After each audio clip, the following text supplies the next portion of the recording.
Hi Karan, welcome to Becoming. Hello, ma'am. First of all, congratulations to Becoming because we have a published author in the third episode of Becoming. Karan has published a book called The Hidden Son of Shiva in January. So, a very hearty congratulations for that, Karan. Thank you so much, ma'am. And so, for all the people, Karan is an author, an editor, a content creator, a Bollywood aspirant. करण, अगर आपको खुद को एक line में describe करना हो तो आप कैसे करेंगे? Ma'am, struggler. Yes ma'am. और अगर आप अपनी हमारी ऑडियंस को डिटेल में बताना चाहें कि आप कैसे हैं एक इंसान, तो आप कैसे बताएंगे? अश्वत्थामा ही क्यों? क्योंकि वो चीजों से कभी डरते नहीं है. और आपकी मणि फैन? मणि तो अश्वत्थामा के पास भी नहीं आई. अभी नहीं है, बट थी तो जब जरूरत होगी तो वो भी आएगी मैम. ओके. आपका एक नॉर्मल ट्यूसडे कैसे दिखता है? Corporate job, 3 Instagram pages, freelancing और अ बिग बुक सीरीज, सब एक साथ. तो how does a normal day looks for you? Situation को एक्सेप्ट करो और आगे बढ़ो मैम. जो कई बारी सिचुएशन आपसे चीजें कराती हैं, आप खुद नहीं करते. तो आप कैसे मैनेज करते हैं इतना सारा काम साइमल्टेनियसली? सारे कैलेंडर्स बना रखे हैं मैम. कब करना है, सारी चीजें फिक्स्ड है मेरी. आपने बताया नहीं, मैं बता देती हूँ कि करण के 3 इंस्टाग्राम पेजेस हैं, if I am not wrong.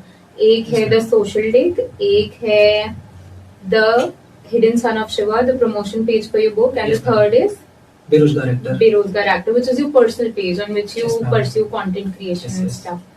तो अगर आपको एक चीज चूज करनी हो सारे काम में से जो आप करते हैं, आपकी कॉर्पोरेट जॉब है ये सब, तो आप क्या चूज करेंगे? राइटिंग. आप राइटिंग को सबसे ज्यादा एंजॉय करते हैं? Yes ma'am. कभी ऐसा वक्त आया जब आपको लगा बस सब चल रहा है, पढ़ाई, प्लेसमेंट, जॉब, ये सब, बिना ये सोचे कि क्यों? हाँ मैम, कई बारी ऐसी सिचुएशन भी आई है कि चल भी नहीं रहा है, बस पता नहीं क्यों, बस हो रहा है और आप उस चीज की उम्मीद भी नहीं करते हो रहा है और वो होता भी है और आपको वो झेलना भी पड़ता है. हर किसी की लाइफ में आता है, बस ये टाइम पीरियड की बात है. किसी की लाइफ में ज्यादा आता है, किसी की लाइफ में कम आता है. मेरी जिंदगी में तकरीबन 10 साल रहा है, बस यही फर्क है. ओके.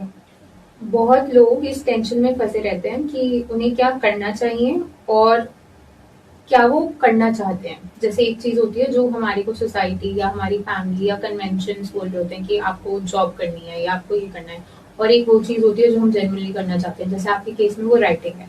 तो आप इस वक्त कहाँ करना है? आपने फिगर आउट कर लिया है कि आपको क्या करना है, या अभी भी वो इंटरनल फाइट है आपकी लाइफ में? मैम, मैं बचपन में डिसाइड कर चुका था मुझे क्या करना है. क्योंकि फैमिली, मैं खुद मिडिल क्लास फैमिली से हूँ. बहुत सारे प्रेशर्स थे. 2 मेरे बड़े भाई हैं, उनके प्रेशर्स, पापा का प्रेशर, और बेसिकली मैं बता दूं मेरे पापा डॉक्टर भी हैं. तो उनका एक बहुत बड़ा उनकी सोसाइटी का अटैक होता है. एकेडमिक प्रेशर कि डॉक्टर बनेंगे. एकेडमिक प्रेशर नहीं, अटैक मानता हूँ उस चीज को. क्योंकि वो सिचुएशन और तुम एक अलग पर्सोना क्रिएट करने की कोशिश कर रहे होते हो, तो आपको एक्सेप्ट भी नहीं करते वो लोग. तो मैं बचपन से डिसाइडेड था मुझे करना तो यही है. मैं सबसे लड़ा या फिर वो मुझसे लड़े, मुझे नहीं पता क्या हुआ, बट मैं उन सब चीज को हैंडल करते हुए आगे बढ़ा. और मैं ये सबके लिए बोलना चाहूंगा, सबकी सुनो, बस अपने गोल पहले ही डिसाइड कर लो कि आपको करना क्या है, तभी कुछ कर पाओगे. Very interesting. मेरे बाबा भी हमेशा ये कहते हैं कि सुनो सबकी, करो अपनी. मैम, बिल्कुल. हाँ, तो I completely agree with this. Corporate job जो है आपकी, वो आपको एक जरिया लगती है सोर्स ऑफ इनकम के लिए, या आपने उसे अपनी लाइफ का हिस्सा मान लिया है? जरिया है बस जरिया. अगर कल से पैसे की कोई टेंशन नहीं होगी तो आपका पूरा दिन कैसे जाएगा? एक योगी की तरह. अच्छा, तो कैसे, मतलब थोड़ा डिटेल में बताइए. सुबह उठूंगा, ये करूंगा. मैं सुबह 4 बजे उठूंगा, गंगा के घाट पे जाके बैठ जाऊंगा. पूरे दिन जो चीजें चल रही होती हैं लाइफ में, जो चीजें चाहिए होती हैं, अगर वो मिल रही हैं, तो मैं सुबह गंगा के घाट से उठूंगा, शिव के मंदिर जाऊंगा, फिर शाम को गंगा के घाट जाऊंगा, फिर रात को शाम को मंदिर, मेरा वही साइकिल रहेगा हमेशा। और सुबह से शाम के बीच में क्या होगा? शिव। मेडिटेशन, ध्यान, ये मेडिटेशन तो खैर पता नहीं है हो पाएगा नहीं हो पाएगा, बट हाँ मैं शिव। मतलब आप उन्हीं की पूजा करेंगे, उन्हीं में लीन हो हाँ। जाएंगे। ठीक है। हाँ, तो आपने मुझे बताया था कि आपने एक टाइम पे बॉलीवुड परस्यू किया था। Yes, ma'am. तो बॉलीवुड में डायरेक्शन परस्यू किया था, तो ये ड्रीम कहाँ से आया और इसने कैसे शेप किया आपकी लाइफ में? मैम बॉलीवुड में ना 90% जो लोग काम कर रहे होते हैं या तो उनकी मजबूरी होती है, क्योंकि अपने उनके मन में जो वो गोल्स अपने बनाते हैं वो उस पर काम ही नहीं करते 90% लोग। बनना कुछ और होता है, मिल कुछ और काम जाता है। जैसे कि अनिल कपूर डायरेक्टर बनना चाहते थे, वो एक्टर बन गए। बॉनी कपूर एक्टर बनना चाहते थे, वो डायरेक्टर बन गए। और एक टाइम पे फराह खान बहुत बड़ी डायरेक्टर हुआ करती थी, आज उनके पास काम ही नहीं है। तो ये सिचुएशंस होती हैं मैम। तो आप बॉलीवुड में गए, ये किसी सिचुएशन का नतीजा था या आपकी पर्सनल चॉइस? बॉलीवुड में जाना मुझे मेरी मम्मा का सपना सच करना था। एक्चुअली मैं 5 साल का था या 4 साल का था, मुझे ठीक से याद नहीं है, छोटे छोटे ग्लिम्स याद है। तो मुझे वो हीरो बोल के बुलाया करती थी। तो उनकी डेथ उसी टाइम पे 4 से 5 साल था, उनकी डेथ हो गई थी। उसी टाइम पे मेरे को चीजें अजीब सी होती है, सबके साथ होती है। अगर इतनी एज में अगर किसी की माँ बाप में से कोई एक चला जाए तो कन्फ्लिक्ट आना शुरू हो जाते हैं। तो घर वाले भी वैसे ही मेरे को ट्रीट करते थे कि छोटा सा बच्चा जो इसको बोलते है वो करे। तो ना मुझे कोई समझता था, ना समझने की कोशिश करता था। तो जब मैं थोड़ा बड़ा हुआ, चीजें हिट करने लग गई, तो लगा कि मुझे अब घर से भाग जाना चाहिए। तो मैं घर से भाग के गया मुंबई। मुझे पता भी नहीं था कि मैं मुंबई जा रहा हूँ। शायद भोलेनाथ ना होते तो मैं मुंबई पहुंचता भी नहीं। कितने साल पे इतने बच्चे हैं। कितने साल के थे? मैम तकरीबन ऐसा था उस टाइम पे 12 साल का। हाँ, तो कई बारी मतलब दुनिया में लाखों लोग ऐसे हैं जो घर से भाग के गए और उन बच्चों के पैर काट के, आंख फोड़ के उनसे भीख मंगवा दी गई। मैं चलता जा रहा हूँ, चलता जा रहा हूँ एग्जैक्ट मुंबई, जहां मेरा कोई मतलब 12 साल के बच्चे को क्या ही पता कि मुंबई क्या है। और वो अलीगढ़ का एक छोटे से गांव से निकला हो, गांव के बच्चे को अलीगढ़ नहीं पता है मैम, और वो मुंबई जाके रुका है, उसे पता ही नहीं था। तो बस सिम लेके गए मुझे वहां तक। और हर इंसान को भगवान ही लेके जाते हैं कहीं ना कहीं। बस ये तो इंसान खुद बोल देता है कि मैंने किया है। हम सिर्फ पासे हैं मैम, करने वाला तो ऊपर वाला है जो कुछ है। तो फिर आपको वो काम अच्छा लगने लगा था जब आप मतलब वहाँ पे आप किसी को नहीं जानते थे, तो काम की शुरुआत कैसे हुई? जी मैम, इसकी थोड़ी लंबी कहानी है। जब मैं वहां पहुंचा तो मुझे कुछ नहीं आता था, बस मैं थोड़ा बहुत मुझे डांस आया करता था। तो एक डांस क्लास थी, वहां मैं बाहर जाके खड़ा हुआ, उनसे बात की मैंने कि सर मुझे डांस आता है और मैं डांस सिखा सकता हूँ, मेरे पास कोई रहने के लिए जगह नहीं है, मुझे पैसे की बहुत जरूरत है। तो उन्होंने बोला कि हमारे पास सारे टीचर्स हैं, हम नहीं, और छोटे से बच्चे को तो वैसे भी कोई काम नहीं देंगे। तो 1-2 दिन मुझे देखा उन्होंने, कुछ पैसे थे मेरे पास जो मैं चोरी करके ले गया था घर से, तो उससे मैंने 1-2 दिन गुजारा कर लिया। फिर टीचर सर को लगा कि जरूरत है इस बच्चे को, तो उन्होंने बोला मैं तुझे 20 रुपए डेली दूंगा। तो वो मुझे 20 रुपए दिया करते थे, मैं डांस सिखाया करता था पूरे दिन बच्चों को। और उस टाइम 1 घंटे के चार्जेस हुआ करते थे तकरीबन 120 या 25 चल रहे थे, मुझे सिर्फ 20 रुपए मिलते थे। तो वहां से मेरा चला 1-2 महीने। फिर वहां के जो बच्चे थे उन्होंने अपने घर पे डांस क्लास खुलवा दी, तो वहां मैं डांस सिखाया करता था। मेरी सिचुएशन थोड़ी ठीक हो गई। फिर एक बच्चा मिला मुझे, वो बैकग्राउंड डांसर था, तो वो मुझे लेके गया एक दिन, तो मैं वहाँ पे साथ चला गया उसके। तो वहाँ पे एक आरिफ सर हैं, पृथ्वी थिएटर है मुंबई में, इंडिया का सबसे पुराना पृथ्वी थिएटर है, वहाँ पे वो ट्रेनर है एक्टिंग के। तो सर मिले, सर ने बोला एक्टिंग करोगे, क्योंकि मेरी वो देख रहे थे, बहुत देर से मेरे को नोटिस कर रहे थे, फिजिकल तो सही कर रहा है लड़का, क्योंकि मैं खड़ा भी था तो वहाँ पे अलग ही उनको लगा ऐसा। तो एक्टिंग करेगा, मैंने कर लूंगा सर। तो वो मुझे लेके गए थिएटर में। आप नॉर्मली आपकी एंट्री होती भी नहीं है, तो वो आरिफ सर मुझे भगवान के रूप में मिले, तो वो मुझे लेके गए, उन्होंने सब चीजें कराई मेरी। धीरे धीरे धीरे धीरे शुरुआत हुई, लोगों से मिलना शुरू किया, ऑडिशन देना शुरू किया। ऑडिशन में एक्चुअली 12 में मुझे एक मूवी भी मिली थी, 2012 या 13 में, जिंदगानी द लाइट मूवी का नाम था, और लीड रोल में था करण सिंह ग्रोवर, सेकंड लीड मैं था, Alia Bhatt first lead and second lead crystal D'Souza. तो सब कुछ ठीक था, सब चल रहा था। मुहूर्त के टाइम पे करण सिंह ग्रोवर की शादी हुई थी। अब ना तो करण सिंह ग्रोवर का मैनेजर कॉल उठाए, ना करण सिंह ग्रोवर फोन उठाए, ना बिपाशा बसु का मैनेजर कॉल उठाए। तो प्रोड्यूसर जो थे हमारे, वो हो गया उनका कुछ, तो उन्होंने सब कैंसिल किया। हालांकि उन्होंने मुझसे पैसे भी नहीं मांगे, जो मुहूर्त के मुझे पैसे मिले थे, साइनिंग अमाउंट वगैरह, मुझसे उन्होंने पैसे नहीं मांगे। फिर वहां से मैं थोड़ा डिप्रेशन में चला गया।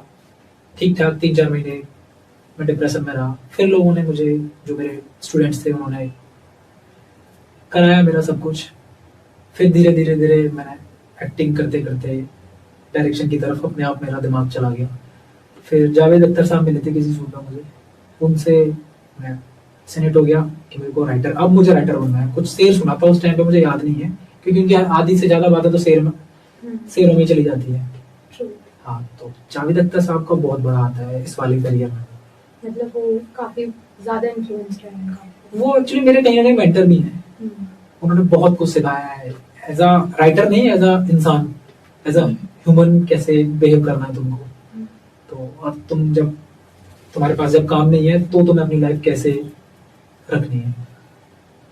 तो वहां से बॉलीवुड, फिर कोविड के बाद कॉर्पोरेट ज्वाइन करना पड़ा, क्योंकि काम था नहीं कुछ, कॉर्पोरेट मजबूरी थी मेरी। तो आपकी स्टडीज इस बीच में कैसे चल रही थी, और आप फैमिली से टच में वापस कब आए? आया था मैं मथुरा एक बार कुछ लोगों के साथ।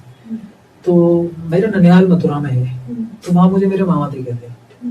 तो उन्होंने मुझे दोबारा से फैमिली के साथ टच में कराया। मतलब फैमिली तो आज भी मेरी उतनी टच में नहीं है जितनी होनी चाहिए, बस एग्जिस्ट करते हैं हम इस दुनिया में, है नहीं कुछ उतना कुछ।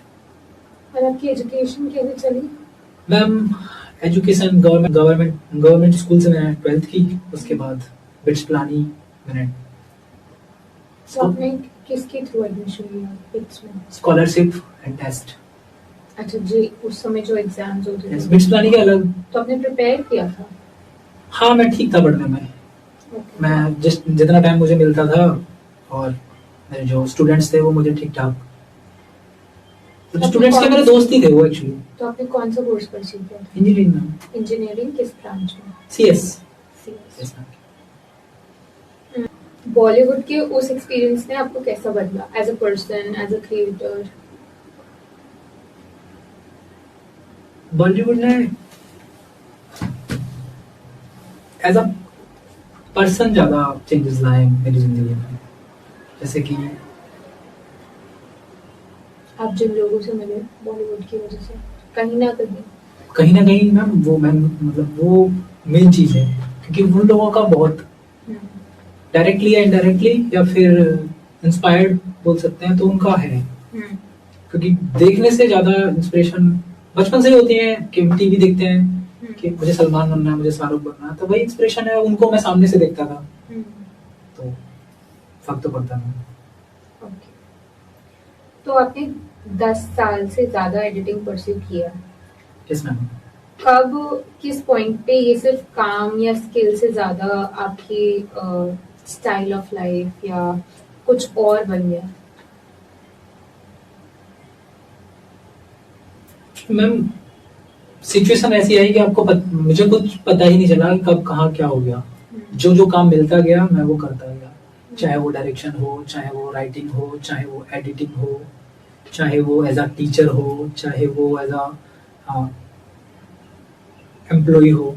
सिचुएशन जैसी जैसी आती गई मैं एक्सेप्ट करता गया और मैं आगे बढ़ता गया। तो एडिटिंग कैसे स्टार्ट हुई आपके लिए? एडिटिंग क्या जरूरत आ गई थी कि आपने 10 साल पहले से एडिटिंग शुरू? बिकॉज उस टाइम तो इतना ज्यादा था भी नहीं, ये तो कोविड के बाद से ही वेव शुरू हुई है, सोशल मीडिया, कंटेंट क्रिएशन, इन सब चीजों की। बट आपने बताया था 10 साल से करो। मैम, मूवी आई थी स्टूडेंट ऑफ द ईयर, तो उसकी मैं कहीं स्टूडियो में बैठा हुआ था, वहाँ पे उसकी एडिटिंग चल रही थी। तो सीन कुछ और था, और उस पे म्यूजिक लगा के, एसएफएक्स लगा के, कलर करेक्शन लगा के बनाया, उसको कुछ और गया। तो मैंने कहा यार, था तो ये कुछ और, ये बन के ऐसे आया है, तो मुझे अब यही करना है। तो या फिर मैं ये सोच लिया था या मुझे ये भी करना है, और जब डायरेक्शन में घुस ही गया था, मैं असिस्टेंट डायरेक्शन करता ही था मैं, तो मुझे लगा आना भी चाहिए, और बस वहां से इंस्पायर हुआ मैं। एक चीज जो हर बिगिनर एडिटर गलत करता है लेकिन कोई ओपनली नहीं बोलता। सही जवाब है कट। मेनली एडिटर्स को पता ही नहीं है कि उसको कट कहाँ लगाना है। मेन मुद्दा कट्स का है। हाँ, आपने अभी एक मूवी आई थी KGF 2, उसकी जो एडिटिंग किया है वो 17 साल के लड़के ने किया है। उसको मैं कहूँ तो ज्यादा नॉलेज भी नहीं होगी, 17 साल के लड़के को कितनी ही नॉलेज होगी। 17 साल तो शायद अब होगी उसकी एज, वो और छोटा था उस टाइम पे, काफी वायरल हुआ था वो। तो उसको सिर्फ उसके जो मेंटर ने यही बताया कि कट्स कितने इंपॉर्टेंट है, और वो टीचर इतना वायरल हुआ था, शायद इंडिया का आज तक का सबसे ज्यादा व्यू है उस पे। But that matter, धुरंधर का भी जो ट्रेलर था that got very viral and it was also I think edited by someone जो कि 21 years या कुछ काफी यंग ही है, but I think he is a skilled person. हम ये सब भेड़ चाल है, एक ने अगर किसी ने कर दिया छोटे लड़के ने, हाँ. तो हम भी यही करेंगे। ये सिर्फ ये मैम सिर्फ नंबर्स का गेम है। Okay. आपने एडिटिंग सीखी, डायरेक्शन किया, अब आप कंटेंट क्रिएशन भी करते हो, तो ये सब एक ही दिमाग के अलग अलग क्रिएटिव एक्सप्रेशन है या आपकी अलग अलग क्रिएटिव आइडेंटिटीज? मैम अलग अलग क्रिएटिव आइडेंटिटी है हमारी सारी, क्योंकि मैं किसी को भी एक के दूसरे के साथ नहीं जोड़ता हूँ, सबको अलग अलग रखता हूँ। जैसे मेरी आपको आईडीज जितनी भी नहीं है, तीनों का अलग अलग मिला हुआ, तो वही है कंप्लीटली डिफरेंट। हाँ, डिपेंड करता है मैं किस इंसान से मिल रहा हूँ। मैं हर बंदे से हर बंदा अलग अलग बन के बात करता हूँ। अगर मुझे साधु मिलेगा तो मैं साधु बन के बात करूंगा, अगर मुझे एक्टर मिलेगा तो मैं एक्टर बन के बात करूंगा, तो वही है। मैंने बिकमिंग की शुरुआत अभी जनवरी में ही किया और मुझे इन सारी चीज़ों, editing, shooting for that matter, इन सबका कोई आइडिया नहीं है, कुछ भी नहीं पता। तो अगर आपको कुछ एक ऑनेस्ट एडवाइस देनी हो किसी मेरे जैसे ही बिगिनर के लिए, तो आप क्या देंगे? मैम आज की जनरेशन के लिए मैं अगर बोलूंगा तो मेन मुद्दा है content. Content is the key. अगर कंटेंट आपका अच्छा है तो एडिटिंग तो बेसिक भी चल जाएगी। मेन मुद्दा है content. Content should be strong. आज से नहीं है, बहुत सालों से है, content is the key. Great. आपके जैसा कि अभी हमने बात भी की थी कि आपके बिल्कुल 3 अलग अलग इंस्टाग्राम पेजेस हैं, social day, Berozgar actor, hidden son of Shiva. इनका जॉनर भी बिल्कुल अलग है, स्पिरिचुअलिटी, बॉलीवुड बस, पर्सनल ग्रोथ। तो ये आपने जानबूझकर किया कि मतलब इंटेंशनल था कि मुझे अलग अलग ही क्रिएट करना है, या बस अपने आप फ्लो में हो गया? मैम ये इंटेंशनली था सब कुछ, क्योंकि मैं नहीं चाहता कोई अगर मुझसे मिले आज से 10 साल बाद, 5 साल बाद, कि मुझे एक बंदे के रूप में जाना जाए। मैं चाहता था कि मुझे जो मैं कर रहा हूँ और जो मैं करना चाहता हूँ वो अलग अलग लोगों को अलग अलग तरीके से मिले। बहुत सारे लोग ये एडवाइस देते हैं स्पेशली इस टाइम में कि आपको एक ही लेन चुननी चाहिए और उस पर फोकस करना चाहिए। तो ये एडवाइस आपको कैसी लगती है पर्सनली? कई हद तक मैं इस चीज से एग्री करता हूँ, क्योंकि अपने गोल जो है, आपका जो मेन गोल है उस पर ज्यादा फोकस होना चाहिए आपका। क्योंकि ये तो सच है कि 2 नावों पर कभी सफर नहीं होता। हाँ, लेकिन आपको बैकएंड मजबूत रखना चाहिए। अगर आपकी एक नाव डूब गई तो पीछे एक नाव तुरंत तैयार होनी चाहिए, बैकअप ऑप्शन। बिल्कुल। ओके। आपकी लाइफ में बहुत अलग अलग चीजें चल रही थी, बॉलीवुड, एडिटिंग, ये जॉब एंड देन इंजीनियरिंग। तो इन सब के बीच में एकदम से एक स्पिरिचुअल बुक लिखने का आइडिया कहाँ से आया आपको? मैम इसकी भी कहानी 2 डिकेड्स पहले शुरुआत हो गई थी इस कहानी की। ये मेरी मम्मा की डेथ के बाद बहुत सी चीजें मेरे साथ वो हुई हैं जो मैं इस पॉडकास्ट में बता भी नहीं सकता हूँ। और तो जब मम्मा की डेथ हो गई थी तो मैं घर में सबसे छोटा ही था, तो मैं डरता था बहुत। तो छोटा बच्चा होता है तो उसका एक ही आश्रय होता है, भगवान। तो भगवान, वो उस टाइम पे मुझे सिर्फ एक ही भगवान का नाम आता था, बजरंगबली। तो मैं उन्हीं का नाम ले लेके सो जाया करता था। तो मैं उसी साइकिल से जूझ रहा था एक दिन, तो लैंप के सामने बैठा हुआ था, तो सो गया मैं। तो एक दिन एक किसी ने मेरा हाथ पकड़ा और मुझे कहीं ले जाके रख दिया, किसी पहाड़ पे। वहाँ से इस बुक की शुरुआत हुई। मुझे उस रात, शायद से मैं अगर बोलूँ तो, क्लेम तो नहीं करूँगा मैं, बट मेरे लिए वो शिव थे। उस दिन मुझे शिव ने एक्सेप्ट किया, और तो उस दिन मैं शिव से मिला। तो वहाँ से इस कहानी की शुरुआत हुई। उस दिन मेरे दिमाग में चीज़ें अलग ही थी। मैंने सुबह जब मैं उठा, मैंने भाई को बताया ये सब चीज़ें। तो भाई भी छोटा ही था मेरा, तो उसने डिनाई किया या फिर ऐसे ही बोल के छोड़ दिया। तो जब मैं मुंबई जा चुका था, कॉलेज में मेरा एडमिशन हो चुका था, तब मेरे को दोबारा से ये चीज़ें हिट होने लगी। तो मुझे उस दिन समझ आया कि अब मैं शिव को एक्सप्लोर करूँगा। फिर मैं मंदिर गया, साउथ की तरफ मैंने साउथ की तरफ बहुत ज़्यादा एक्सप्लोर किया है, और साउथ की तरफ से मुझे बहुत ज़्यादा सीखने को मिला है, और मेरे को चीज़ें मिली हैं अपनी कहानी से मिलती जुलती। तो वहाँ से रिसर्च करके ये सब मैंने लिखा है। लॉर्ड शिवा आपके लिए पर्सनली क्या है, रिलीजन से अलग आपके लिए? पिता,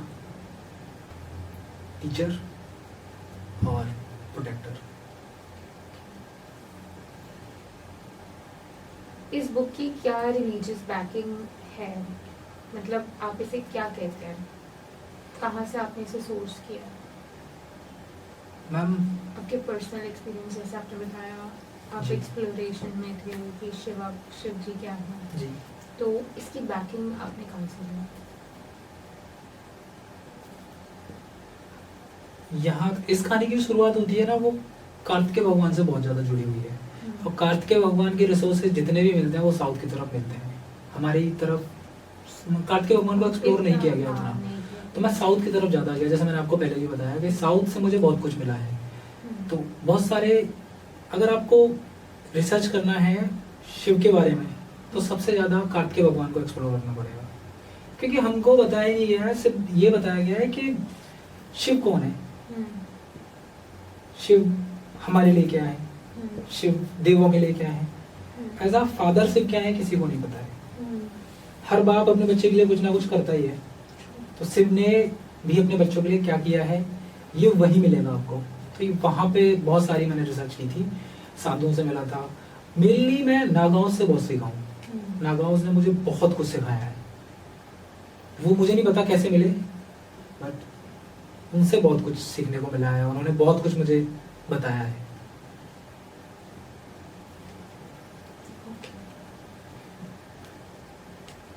जो आपने कार्तिकेय जी का वर्जन लिखा है वो मेन स्ट्रीम माइथोलॉजी से थोड़ा अलग है, स्पेशली जो नॉर्थ इंडिया में ज़्यादा प्रेवलेंट है।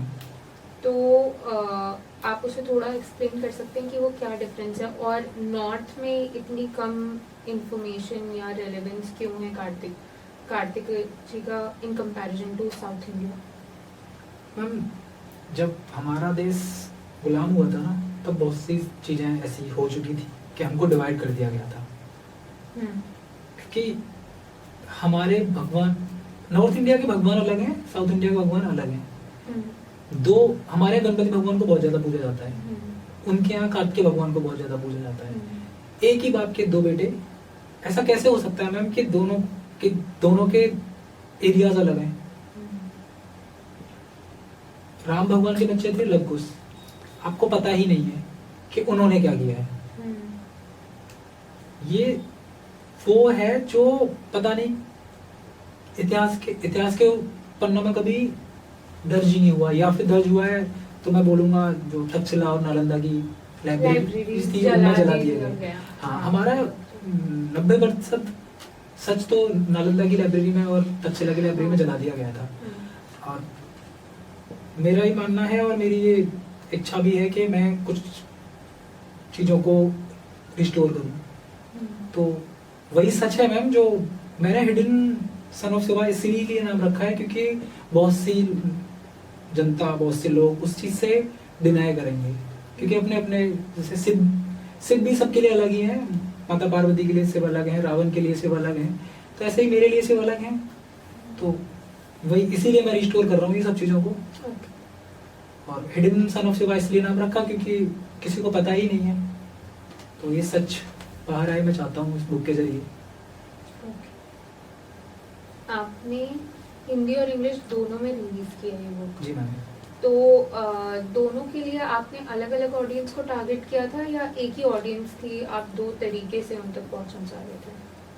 मैम सबके लिए रखी थी ये, सबकी ऑडियंस अलग है, इंग्लिश की ऑडियंस अलग थी।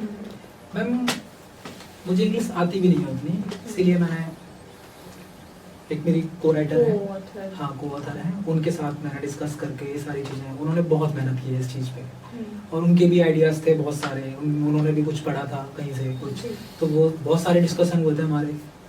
तो सबके लिए है इसमें, जेन जीज के लिए भी है, हमारे मिलेनियल्स के लिए, हाँ, और बुजुर्गों के लिए भी है, सबके लिए। तो आपने जैसे अभी बताया कि आपने को ऑथर के साथ इस बुक को लिखा है, तो आपने जितना बताया कि आपको कुछ बहुत ही पर्सनल एक्सपीरियंसेस हुए थे शिव जी के, जिनके बेसिस पे आपने इस बुक को लिखना स्टार्ट किया। तो जब आप इतने पर्सनल एक्सपीरियंस के बेसिस पे अपने उस पर कुछ लिख रहे हैं, तो ऐसा आपकी जो वॉइस है, शेयर्ड वॉइस, वो ऐसा हो सकता है कि आपके ओपिनियंस कहीं मिले होंगे, कहीं शायद नहीं मिले होंगे, हो सकता है कि आपने डिसएग्री भी किया होगा, तो वो सब आपने कैसे मैनेज किया एज अ को ऑथर एंड एज अ को राइटर? मैम सबसे बड़ा मुद्दा इस बुक को पढ़ने के बाद लोगों के दिमाग में जो आएगा वो आएगा कि महाकाल ही शिव है, ये उन लोगों ने आज तक पढ़ा है। मेरी कहानी के हिसाब से महाकाल और शिव दोनों अलग अलग पर्सनैलिटी। ऐसा क्या हुआ होगा कि शिव के दिमाग में ऐसा क्या था? शिव ऐसा तो नहीं है कि शिव एक दिन बैठे होंगे, फ्रूट्स खा रहे होंगे, उनके दिमाग में आज मैं महाकाल बन जा रहा हूँ, ऐसा तो नहीं हुआ होगा, कुछ तो हुआ होगा ना मैम। तो वही सच है ये। मैंने जैसा मैंने आपको बताया कि साउथ की तरफ गया था, वहां से मेरे को बहुत सारे कंटेम्प्रेरी सोर्स मिले थे, तो उनके साथ मिलाया था। हमारे साथ भी, मतलब हमारे यहाँ के ग्रंथों में भी बहुत सी चीज़ें मिली हैं ऐसी जो मैच करी है। जैसे कि अब सबको पता है कि मार्स पे जीवन नहीं है, तो मार्स पे जीवन कुछ तो हुआ होगा, डिस्ट्रॉय हुआ होगा, या फिर कुछ न्यूक्लियर हुआ होगा। ये सिर्फ इंसान की वो है, मतलब हम अपने तरीके से मान चुके हैं कि वहाँ पे हाँ, लेकिन ऐसा नहीं है मैम।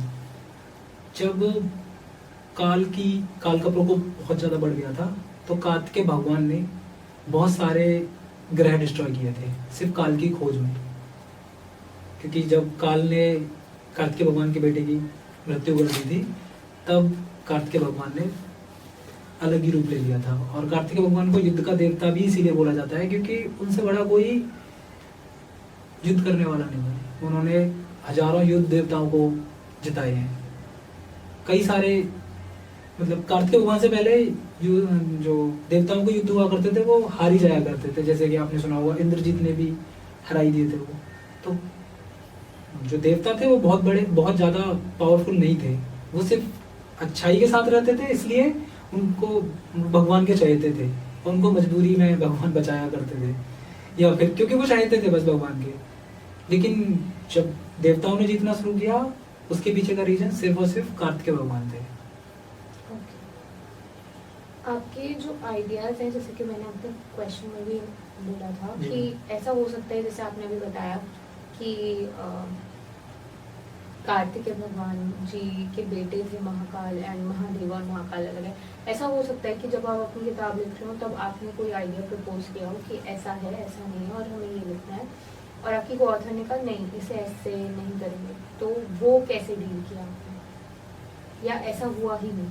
मैम इस बुक के साथ जितने भी लोग जुड़े हैं आज तक, किसी ने डिसएग्री किया ही नहीं है। मैं किसी को कहानी सुनाता हूँ, जैसे कि पब्लिकेशन हाउस वाले थे और ड्राफ्टिंग वाले होते हैं, बहुत एक लंबा प्रोसेस होता है बुक पब्लिश करने का। तो जिनको कहानी सुनाई है, किसी ने कुछ बोला ही नहीं मेरे से। वो कहानी पढ़ते गए, उनको वो एक्सेप्ट करते गए, हाँ ऐसा हुआ होगा। अगर आप कहानी पढ़ोगी ना, आपको भी ये आप एक्सेप्ट करोगे कि हाँ ये होगा। और बहुत आपको कई सारे फैक्ट तो इंटरनेट पे मिल जाएंगे।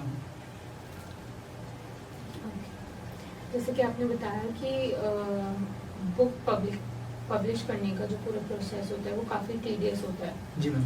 तो आपके लिए आपका पर्सनल एक्सपीरियंस इसमें कैसा था? आपको किसी ने हेल्प की? आपके कोई मेंटोर थे? आपकी शुरुआत कैसे हुई इस बुक पब्लिशिंग के और राइटिंग के जर्नी में? मैम जर्नी तो थोड़ी डार्क रही है, क्योंकि मैं जिसके सामने भी ये बुक प्रपोज की है, कई सारे राइटर्स तो ऐसे हैं जो फेमस हैं आज, जो इंडस्ट्री पर राज कर रहे हैं। उनमें से अच्छे खासे लोगों को आप जानती भी होगी। उन्होंने ये तक बोला है कि कहानी में दम नहीं है, तो ये कहानी हमें दे दो, हम अपनी तरफ से ड्राफ्ट कर लेंगे। तो जब कहानी में दम नहीं है तो ड्राफ्ट क्यों करोगे आप रिजेक्ट भी तो कर सकते हो उसको। तो कहानी में ऐसा मतलब मुझे किसी ने गाइड तो किया नहीं है, मुझे भगवान शिव ने गाइड किया या फिर उनकी कृपा रही, सब एक बार में फ्लो में होता गया। कोई अड़चन भी नहीं आई और मैम इस काम में मेरे लिए। आपने बताया था कि आप इस बुक को कंटिन्यू करना चाहते हो आगे, 2 सीरीज मतलब 2 बुक और आएंगी कंटिन्यूएशन में इन सीरीज। तो आप जब इस बुक की शुरुआत कर रहे थे तब आपको पता था कि आपको इसे पूरा इतना आगे तक लेके जाना है? मैम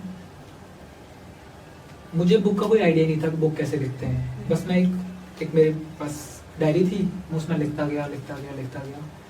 बस जब मैं इस इंडस्ट्री में घुसा तब पता चला कि बुक ऐसे ऐसे होती है। अब मैं अगर एक बुक में लिखता तो मेरे पेजेस बहुत ज़्यादा थे, करीब 1500 पेजेस हैं। फिर ड्राफ्ट में उनको कम करके 600 किया गया। तो मुझे लगा कि एक ट्रिलॉजी बना देनी चाहिए थी, तो मैंने ट्रिलॉजी। ओके। आपकी ये जो बुक सीरीज है, लोग इसे नेचुरली अमीश त्रिपाठी की शिव ट्रायलॉजी सीरीज से कंपेयर कर सकते हैं, क्योंकि उसका भी थीम थोड़ा सिमिलर है। मतलब वो शिव जी के बेसिस पे है, उसमें 3 बुक्स हैं। तो आप इस कंपैरिजन को कैसे देखते हैं? मैम मेरी बुक बिल्कुल डिफरेंट है उनसे। उनकी कहानी शिव के अराउंड घूमती है, मेरी कहानी काल वर्सेस महाकाल के अराउंड घूमती है। ओके। तो इट इज मतलब पूरी स्टोरी लाइन ही डिफरेंट है। बिल्कुल मैम, मेरी कहानी का हीरो महाकाल है, विलन काल है। उनकी कहानी के हिसाब से सब कुछ सही है। तो मैम बिल्कुल डिफरेंट है मेरी। ओके। अगर आपको हमारी एज के लोगों को मतलब इंक्लूडिंग आप भी जो इंसान थे जब आप फिगर आउट कर रहे थे 10 साल अपनी इंजीनियरिंग, और आपने बताया आपकी एक पास लाइफ थी बॉलीवुड करियर, इन सब लोगों को कोई एक बात बोलना चाहेंगे जो उनको शायद कुछ हेल्प कर पाए या उनकी लाइफ पे कुछ इन्फ्लुएंस दे पाए पॉजिटिव, तो आप क्या देना चाहेंगे? सबसे पहले तो मैं बोलना चाहूँगा मैम कि अगर आपके चाचा हैं इंजीनियर, आपके ताऊ हैं इंजीनियर, बड़े पापा, छोटे पापा, दोस्त के भाई की बहन अगर इंजीनियरिंग कर रही है तो उस बहकावे में मत जाना। अगर आपको इंजीनियरिंग करनी है तो आप इंजीनियरिंग करो, बाकी अपने गोल्स पहले से ही सेट कर लो। अगर आपका मन कर रहा है कि मुझे मोची बनना है तो प्लीज़ उसी को परस्यू करो। बोलना चाहूँगा अगर आपके बड़े पापा, छोटे पापा या बुआ की लड़की या चाचा के लड़का अगर इंजीनियरिंग कर रहा है तो आप अगर इंजीनियरिंग कर रहे हो तो ये बिल्कुल गलत है, मत करो। अगर आप इंजीनियर बनना चाहते हो तो ही इंजीनियरिंग करो। अगर आपको पॉलिटिक्स में जाना है तो पूरी तरह से उसी पे फोकस करो। अगर आपको डॉन बनना है तो पूरी तरह से उसी पे फोकस करो। तो किसी के बहकावे में मत जाओ, अपने गोल्स पहले से सेट कर लो, उसी को परफेक्ट करो। ओके। तो आपने जो इतने सारे इंस्टाग्राम पेजेस और आपकी बुक लिखी है, आप 3 इंस्टाग्राम पेजेस को मैनेज कर रहे हैं, आपकी कॉर्पोरेट जॉब चल रही है, बहुत कुछ चल रहा है, तो आपको क्या लगता है कि इन सब के बीच आप एक्चुअली क्या बन रहे हो? Karan Singhania in actual what are you becoming? Like the theme जो है इस पॉडकास्ट का वो उन लोगों को डॉक्यूमेंट करने का है जो कोशिश कर रहे हैं कुछ बनने की। तो आप क्या बन रहे हो इन सारी चीज़ों में? मैम कॉर्पोरेट लाइफ जरिया है जिंदगी जीने का। सही बात है।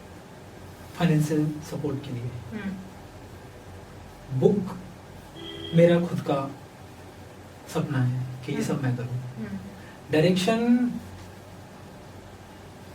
मेरा पैशन है। okay, तो इन सबको साथ लेके चलना मेरी मजबूरी भी बोल सकते हो आप। और एक टाइम ऐसा आएगा कि मजबूरी जिसको मैं बोलता हूँ वो सक्सेस लाइफ बन जाएगी मेरी। हम्म, तो चूज हमें करना होता है कि हमको क्या करना है। ये सब चीज़ें जिंदगी का पहलू हैं जो हमें एक्सेप्ट करनी पड़ेंगी। या तो आपके पास रिसोर्सेज इतने हों कि आप सब कुछ सही कर लो, अगर नहीं है तो इन सब चीज़ों का हिस्सा हमको बनना पड़ेगा। okay. क्या जो 10 साल पहले वाला करण होगा उसे इस करण पे नाज होगा कि हाँ हाँ मैम, will he be बिल्कुल proud of you? बिल्कुल मैम। मतलब आप satisfied हैं अपने काम से? हाँ, मैं सेटिस्फाइड हूँ, पर भूख मुझ में अभी भी है। मतलब पूरी satisfaction नहीं है? सेटिस्फाइड हूँ जो मैं कर रहा हूँ उससे, लेकिन मुझे जो करना है उसके लिए भूख मेरी बरकरार है। Okay. Thank you, Karan. It was very nice to have you on the show. Thank you. It was really nice talking to you. See you again. Thank you.